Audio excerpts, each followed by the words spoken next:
சத்யா எப்படி இருக்கா? சாப்பிட ஏதாவது கொடுத்தியா? இப்பதான் பால் கலந்து கொடுத்தேன், குடிச்சாங்க.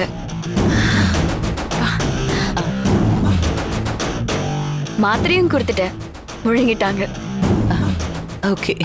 அத்தை, அக்காவை பாத்துக்கோங்க, நான் போய் கிளாஸ் எல்லாம் கழுவி வச்சுட்டு வரேன். ஐயோ, அதுக்கு என்னம்மா? சத்யாவை பார்க்க தானே நாங்க வந்திருக்கோம், நீ போமா. சரிங்க அத்தை.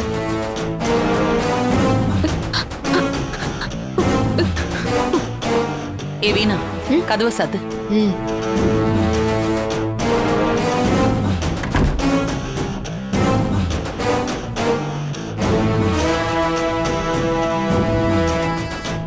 ஐயோ துர்கா, துர்கா, என்ன தனியா விட்டுட்டு போகாத.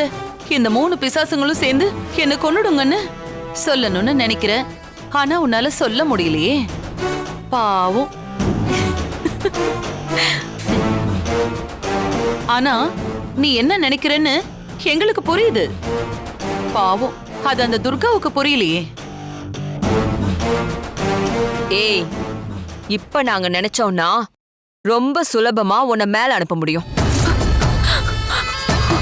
ஆனா அதுக்கு அவசியமே இல்லை.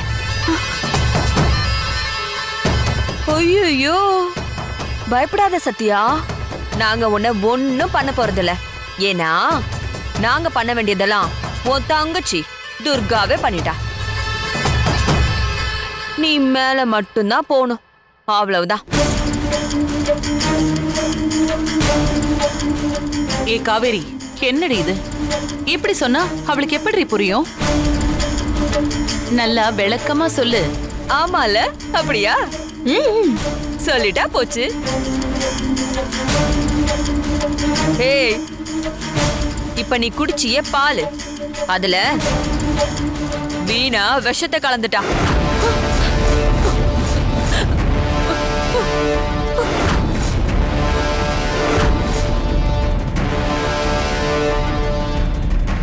அது தெரியாம ஒத்தொங்கச்சி, அதான் துர்கா, அந்த பாலை உனக்கு கொடுத்துட்டு போயிட்டா.